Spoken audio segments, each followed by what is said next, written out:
आप सभी का स्वागत है मेरे YouTube चैनल टेक्निकल पाठशाला में। जब भी मेरे चैनल पर नया है कृपया लाइक करें, शेयर करें, सब्सक्राइब करें और मेरे बेल आइकन को दबाना ना भूलें ताकि जो लेटेस्ट अपडेट आए वो आपको पहुंचे।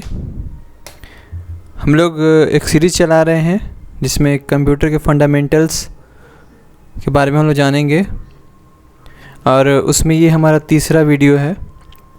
इस वीडियो में हम लोग डिस्कस करने वाले हैं application, components and computing concept of computer. तो वीडियो को शुरू करने से पहले मैं दोबारा बताना चाहूँगा कि जो भी अब तक सब्सक्राइब नहीं किए वो सब्सक्राइब कर दें और इस वीडियो पे बने रहें ताकि हम जो लेटेस्ट और एक टेक्निक जो बताएं उस टेक्निक से आप रूबरू हो करके कंसेप्ट को क्लियर कर सकें। इसके लिए इस वीडियो पे बने रहें। तो हम लोग बात करते हैं एप्लीकेशन ऑफ कंप्यूटर के बारे में। तो कंप्यूटर के एप्लीकेशंस कहने का सेंस ये हो गया कि आखिर कंप्यूटर कहाँ कहाँ पे यूज़ हो रहे हैं, उसके क्या क्या यूजेस हैं, कंप्यूटर अभी के दौर में क्या क्या कर सकता है, उसके बारे में हम लोग बात करने वाले हैं। तो अभी हम लोग जो है कंप्यूटर को डे टू डे लाइफ में हर जगह पे देख रहे हैं। जहाँ भी आपकी नज़र जाती है वहाँ पे कंप्यूटर आपको दिखेगा ही दिखेगा, चाहे वो आपके हाथ में मोबाइल के जैसा ही क्यों ना हो, लेकिन वो भी एक कंप्यूटर ही है। मोबाइल फ़ोन भी एक कंप्यूटर है, इट मीन्स। और अभी आप मोबाइल फ़ोन का क्रेज़ देख रहे हैं इस दुनिया में। अभी 21वीं सदी में सबसे ज़्यादा पॉपुलर होने वाला चीज़ यही है, मोबाइल फ़ोन। तो हम लोग चलते हैं वन बाय वन कहाँ कहाँ पे यूज़ अभी हो रहा है।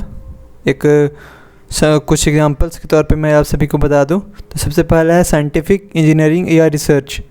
Both are same. या तो साइंटिस्ट लोग यूज़ कर रहे हैं साइंटिफिक किसी काम के लिए, या इंजीनियरिंग, या फिर किसी भी रिसर्च के सेक्टर में ही ये यूज़ हो रहा है। और क्यों यूज हो रहा है? क्योंकि वहाँ पे काफ़ी कैलकुलेशन है, डिज़ाइनिंग है, मैनिपुलेशंस हैं और कॉम्प्लेक्स कैलकुलेशंस, मैथमेटिकल एक्सप्रेशंस, ये फिर वेदर फोरकास्टिंग वगैरह का जब काम वहाँ पे स्टार्ट होता है तो उसके लिए एक कंप्यूटर की आवश्यकता पड़ती है, क्योंकि एक ह्यूमन का माइंड वो काम नहीं कर सकता है। उसके बाद बिज़नेस में हम लोग जितने भी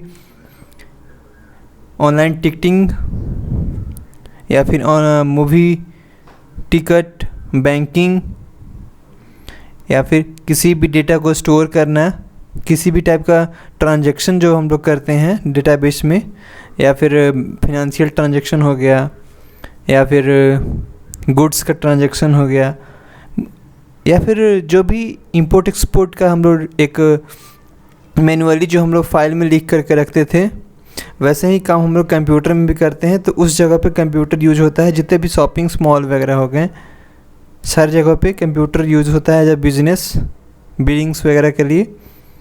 तो हम लोग जो है रिकॉर्ड मेंटेन करने के लिए भी कंप्यूटर का इस्तेमाल करते हैं। अपने बिजनेस में क्या रिकॉर्ड मेंटेन करना है उसके बारे में भी हम लोग जब यूज़ करते हैं तो वहाँ भी हम लोग को कंप्यूटर की जब आवश्यकता पड़ती है, बिज़नेस में भी। तो अभी हम लोग दो डिस्कस किए, साइंटिफिक और बिजनेस। और तीसरा जगह है जहाँ पे कंप्यूटर यूज होता है, वो क्या है? मेडिसिन या मेडिकल लाइन में भी कंप्यूटर यूज होता है, क्योंकि कंपोजिशंस अभी जो करंट सिनेरियो में जो हमारा एक जो डिजीज़ आया हुआ है जिसका नाम कोविड है, इस पे भी लोग रिसर्च कर रहे हैं। तो उस रिसर्च को करने के लिए उन लोगों के पास कंप्यूटर रहता है, इलेक्ट्रॉनिक गैजेट्स रहते हैं जिसमें वो सैंपल्स देते हैं, डीएनए सैंपल्स देते हैं, अलग अलग रोग का, वायरस का सिम्टम्स देते हैं, और सारे को प्रोसेसिंग करने के दरमियान उसके बाद हमारा जो आउटपुट आता है वो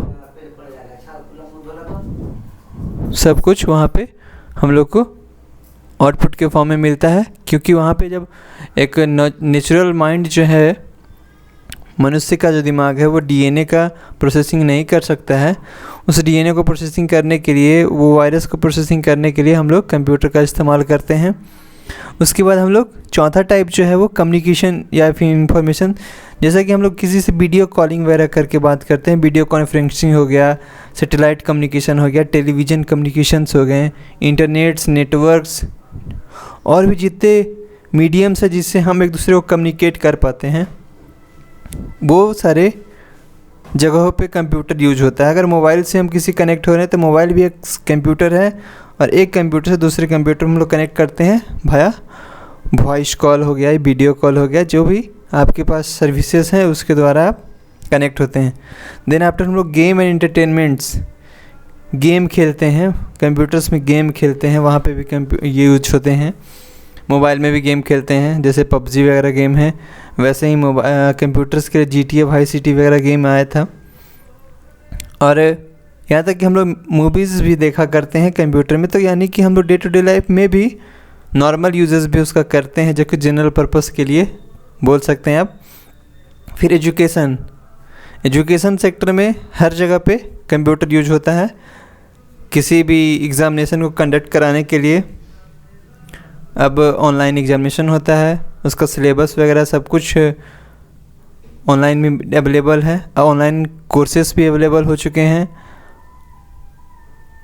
यहाँ तक कि जितने भी गवर्नमेंट के स्कीम्स वगैरह हैं सब कुछ ऑनलाइन हो चुका है। इट मीन्स एजुकेशंस के जितने भी कॉलेजेस भी हैं वो सारे लोग भी ऑनलाइन फॉर्म वगैरह भी भरवाने लगे हैं। सब कुछ रिकॉर्ड ऑनलाइन हो चुका है, और सभी जगह पे एक्सेस करने के लिए आपको एक कोई ना कोई कंप्यूटर का इस्तेमाल करना होगा, चाहे वो आपका PC हो, डेस्कटॉप हो, या लैपटॉप हो, या आपका पॉमटॉप हो, या आपका मोबाइल फ़ोन हो, लेकिन आपको ज़रूरत पड़ने वाली है कंप्यूटर की। अब हम लोग बात करने वाले हैं components of computer. Basically components क्या क्या होते हैं कंप्यूटर के साथ। तो कंप्यूटर के कंपोनेंट्स में हम लोग 4 कैटेगरी में उसको डिवाइड किए हैं। पहला हार्डवेयर, दूसरा सॉफ्टवेयर, तीसरा डेटा, और चौथा user, that is people. People means हम लोग, जैसा एंड यूज़र या फिर कोई प्रोग्रामर, कोई भी हो सकता है।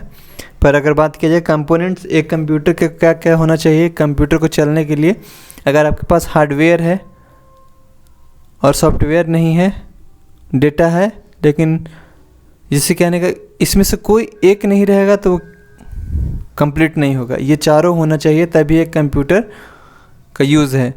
मेरे पास हार्डवेयर है, सिस्टम और सॉफ्टवेयर है और डेटा भी है, पर उसको चलाने वाला कोई नहीं है, जैसे कि यूज़र नहीं है, तो उस कंप्यूटर का कोई वैल्यू नहीं है। इसलिए हम लोग को ये चारों चीज़ का होना ज़रूरी है। अब हम लोग बात करते हैं हार्डवेयर किसे कहते हैं। तो हार्डवेयर वह है जिसका एक फिजिकल प्रॉपर्टी हो, जिसको हम लोग टच कर सकते हैं, जिसको हम लोग देख सकते हैं, फील कर सकते हैं। जैसे कि एग्जांपल्स के तौर पे monitor, keyboard, CPU, disk, mouse, ये सारे हैं। और हार्डवेयर कंसिस्ट करता है क्या कैसे, इनपुट यूनिट। हार्डवेयर को कैटेगराइज किए तो हम 3 भागों में उसको तोड़े, input units, central processing unit and output units. Output units में हमारे mouse, monitor and printers. Input units में हमारे पास हैं कीबोर्ड, माउस, जनरल में स्टैंडर्ड जो हमारे हैं। सेंट्रल प्रोसेसिंग यूनिट को अगर कैटेगराइज किए तो हमारे पास क्या क्या मिला, MU, ALU, CU, ये 3 चीज़ मिले। MU stand for memory unit, ALU stand for arithmetic logic unit and CU stand for control unit. Input devices जो हैं वो क्या करते हैं, basically accept information data from and programs, या तो डेटा या प्रोग्राम्स को एक्सेप्ट करते हैं। Convert data in the form which the computer can accept, और उसके बाद उसको उस लैंग्वेज में कन्वर्ट करते हैं जिस लैंग्वेज में कंप्यूटर एक्सेप्ट करता है हमारे इनपुट को।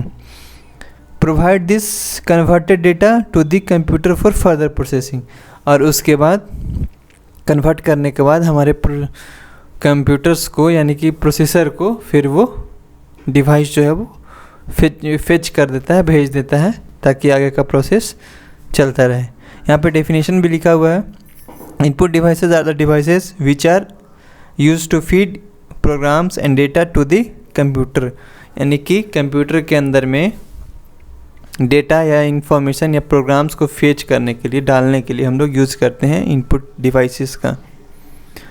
उसके बाद सेंट्रल प्रोसेसिंग यूनिट में हम लोग 3 चीज़ बताए थे अभी आपको हम, control unit, arithmetic logic unit and primary storage unit, that is memory unit.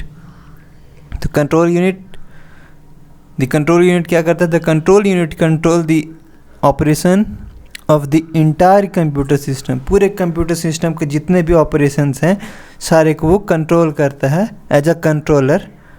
The control unit get the instruction from the program store in the primary storage until interrupt. These instruction on the subsequently direct the other units to execute. कहने का अभिप्राय ये है, कहना ये चाह रहा है यहाँ पे जो सेंटेंस लिखे हुए हैं वो ये करता है कंट्रोल यूनिट जो है वो दिए के सारे निर्देशों को पालन करते हुए प्राइमरी मेमोरी में रख करके यानी कि रैम के पास रख करके सारा प्रोसेसिंग को करता है, तब तक करते रहता है, कंट्रोल किए रखता है जब तक कोई इंटरप्शन ना हो, उसमें कोई अगर दिक्कत ना हो तब तक वो प्रोसेसिंग करता रहेगा और उसके बाद हमारा जो आउटपुट है वो आएगा। तो जैसे कि हमारा आउटपुट जब जनरेट होकर के आएगा तो वो हमारे पास in the form of information के फॉर्म में आएगा। उसके बाद हमारे पास है अरिथमेटिक यूनिट जो है, अरिथमेटिक एंड लॉजिक यूनिट, ये वो पोर्शन होते हैं सीपीयू के जो सारे लॉजिकल और जो भी अरिथमेटिक ऑपरेशंस होते हैं कैलकुलेशन का वो सारे काम हमारे अरिथमेटिक के पास होता है। और जो भी डिसीजन मेकिंग वहाँ पे पोर्शन होते हैं हमारे एक्सप्रेशंस में, जो हमारे मैथमेटिकल एक्सप्रेशन है जिसमें जो लॉजिकल ऑपरेशन होते हैं जहाँ पे डिसीजन मेकिंग होते हैं वहाँ पे हमारा लॉजिक यूनिट जो है ALU का जो लॉजिक पार्ट है वो काम करता है। जैसे कि किसी में 2 नंबर के बीच में कंपैरिजन, 2 नंबर के बीच में डिवीज़न या फिर not equal to, greater than, less than, ये सारे जो कंपैरिजंस करने होते हैं जहाँ पे हम लोग को डिसीजन लगाना पड़ता है कि आखिर इनमें से कौन उस टाइप के जहाँ पे भी इक्वेशन आता है, जहाँ पे भी वो सिम्टम्स आते हैं वहाँ पे यूज होता है हमारा लॉजिक यूनिट। उसके बाद प्राइमरी यूनिट या मेमोरी यूनिट आप इसको बोल सकते हैं। जो हमारा प्राइमरी यूनिट है, primary storage that is main memory को हम लोग रैम भी बोलते हैं। रैम जो है वो वर्क करता है, जब रैम को हम लोग बोल सकते हैं वोलेटाइल मेमोरी, जब तक उसके पास वोल्टेज है तब तक वो काम करता है।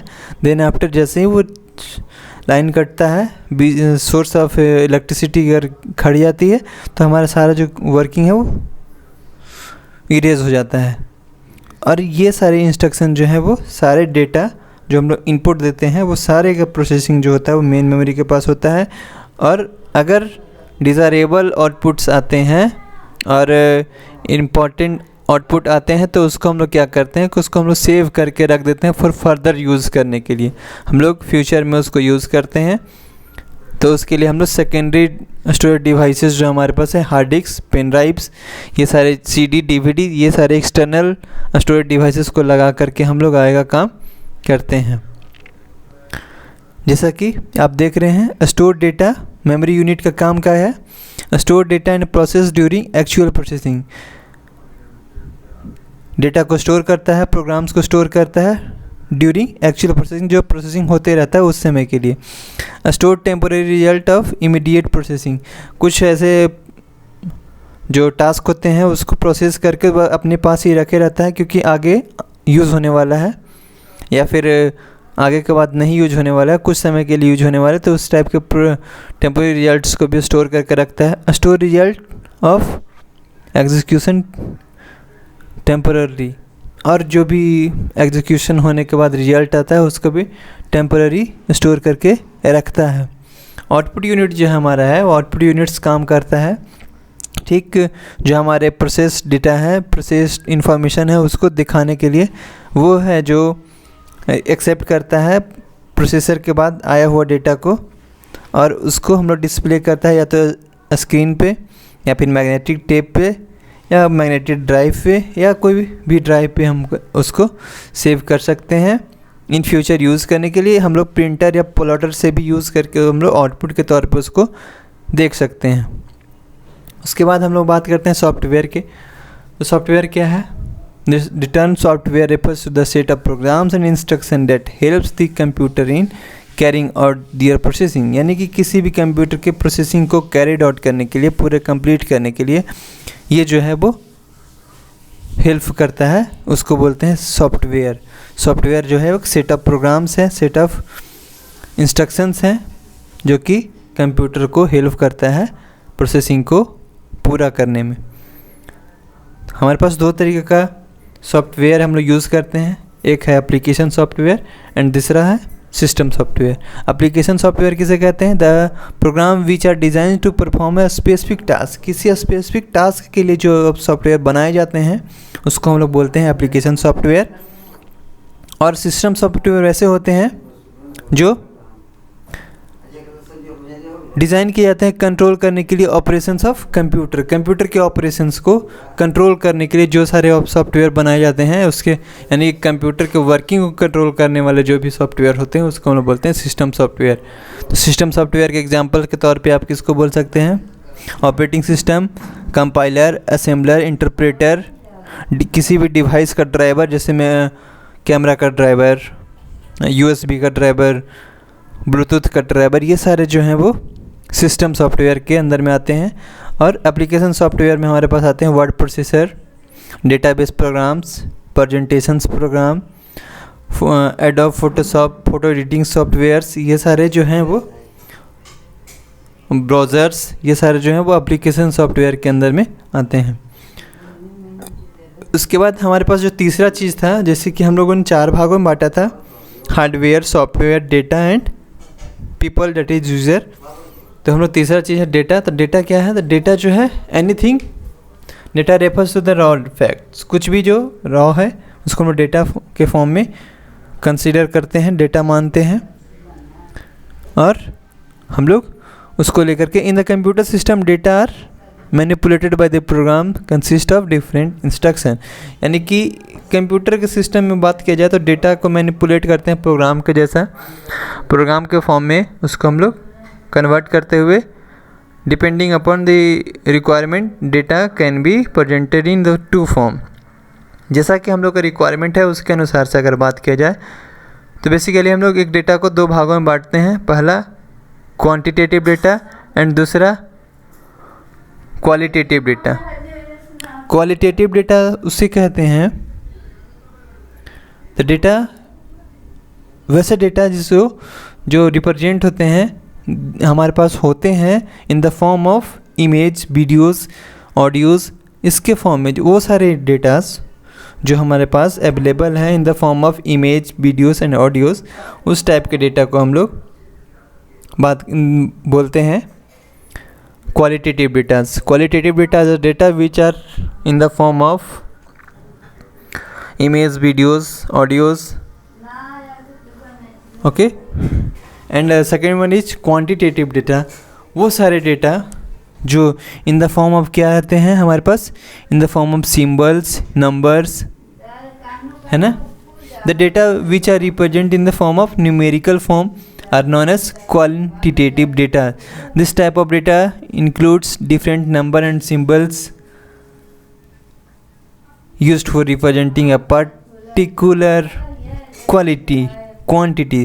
किसी भी चीज़ की क्वांटिटी को रिप्रेजेंट करता है, पर्टिकुलर क्वांटिटी को रिप्रेजेंट करता है, इस वजह से ही हम लोग इसको बोलते हैं क्वांटिटेटिव डेटा। जैसे किसी भी नंबर को रिप्रेजेंट करता है 1 2 4 5 6 ऐसे करके अगर किसी चीज़ को लिखते हैं तो वो किसी न किसी एक निश्चित चीज़ को रिप्रेजेंट करता है, इस वजह से इसको हम लोग क्वांटिटेटिव डेटा बोलते हैं, क्योंकि एक क्वांटिटी का रिप्रेजेंट कर रहा है। एक जैसे कि आप मेमोरी का साइज में जा कर के देख सकते हैं, एक bit, a bit is define as a smallest unit of information.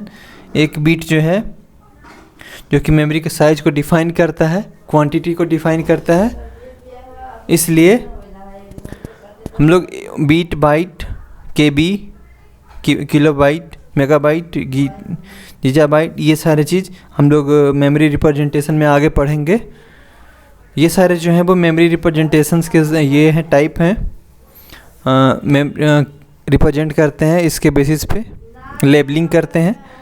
ये सारे जो हैं वो क्वांटिटेटिव डेटा है, इसलिए इसमें लेबलिंग यहाँ पे यूज़ करते हैं, कैटेगराइज करते हैं। फिर हम लोग पीपल और यूज़र के बारे में बात करते हैं। तो पीपल और यूज़र कोई भी हो सकता है, चाहे वो हमारे जैसा एंड यूज़र है। अगर मुझे कुछ नहीं आता है तो मैं एक एंड यूज़र के जैसा काम करूँगा, और मुझे अगर सब कुछ आता हो, मैं एक अगर सॉफ्टवेयर इंजीनियर हूँ तो मुझे प्रोग्रामर के तौर पर कंसीडर किया जा सकता है। यूज़र कुछ भी हो सकते हैं, प्रोग्रामर्स हो सकते हैं, सॉफ्टवेयर इंजीनियर्स हो सकते हैं, हार्डवेयर्स इंजीनियर हो सकते हैं, या हमारे जैसा एंड यूजर हो सकते हैं। एंड यूजर मतलब जो नया नया कुछ नहीं जानता है, बस थोड़ा बहुत जानने के लिए बस कंप्यूटर चलाने वाला होता है, वो हो सकते हैं। एजुकेशन, बिजनेस, इंटरटेनमेंट सभी जगह पे यूज़ करने के लिए लोग ट्रेनिंग में भी यूज़ करते हैं कंप्यूटर का। तो जहाँ पे जैसा लोग यूज़ करते हैं उसके अनुसार से वो यूज़र हो जाएंगे। अगर डिफेंस में यूज कर रहे हैं तो वो मिलिट्री लोग यूज़ कर रहे हैं। इसलिए हम लोग आगे का सारा काम करते हैं जैसा यूज़र मिलता है उसके अनुसार से। तो वो सारे यूज़र्स भी बहुत तरह के होते हैं।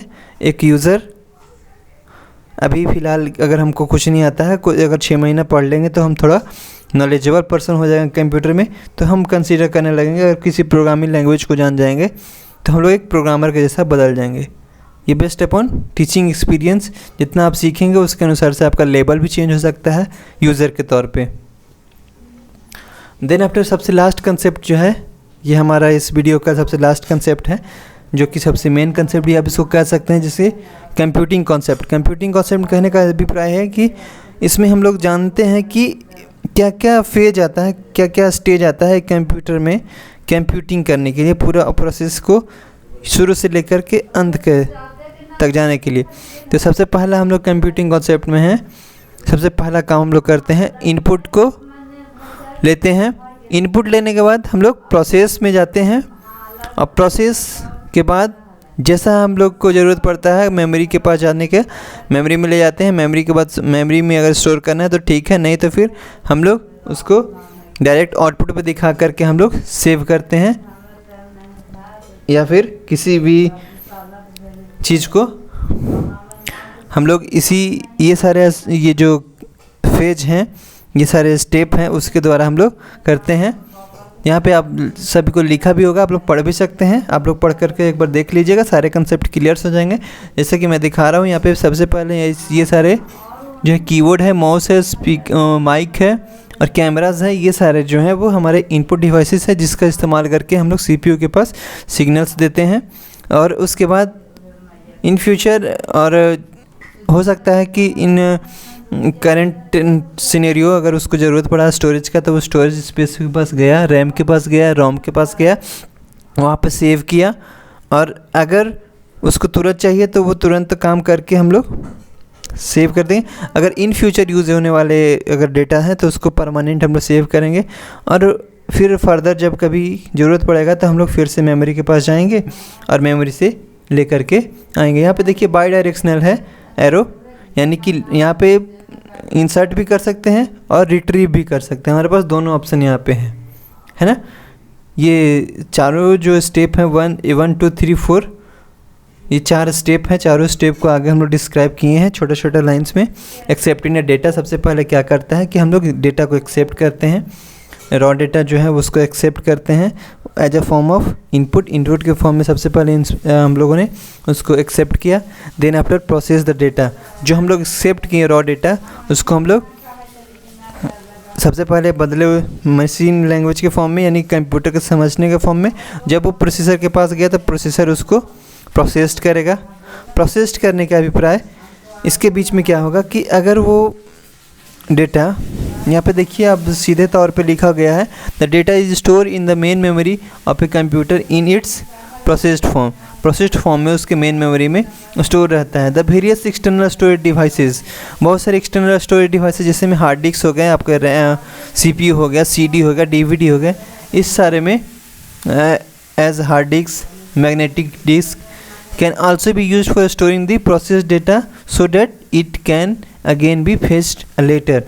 उसके बाद हम लोग एक्सटर्नल स्टोरेज डिवाइसेस में हो सके तो सेव कर लेते हैं, क्योंकि अगर फ्यूचर में काम आए तो उसको हम लोग यहाँ से रिट्रीव कर सकते हैं, फेच करके बाद में वहाँ से यूज़ कर सकें। इसलिए हम लोग एक्सटर्नल डिवाइसेस को यूज़ करके वहाँ पे सेव कर लेते हैं। लास्ट वन हम लोग का डिलीवरिंग द आउटपुट, जो हमारा प्रोसेस्ड डेटा है उसको हम लोग डिलीवर करते हैं आउटपुट के फॉर्म में। आउटपुट देने का कोई भी साधन हो सकता है, या आपका एक सिंपल मॉनिटर पे भी आप आउटपुट ले सकते हैं, या फिर एक प्रिंटर के द्वारा प्रिंट करके, या फिर प्लॉटर से, जैसा आपको मर्जी वैसे आप आउटपुट ले सकते हैं। तो हम लोग इस वीडियो को यहीं पे आज बंद करते हैं।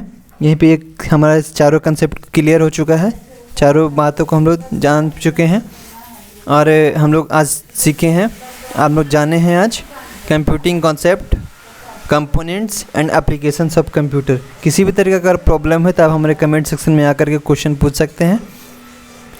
और अब तक जो सब्सक्राइब नहीं किए हैं वो मेरे चैनल को सब्सक्राइब कर दें और बेल आइकन को दबा दें ताकि जो लेटेस्ट वीडियो है उसका नोटिफिकेशन आपको पहुँचे।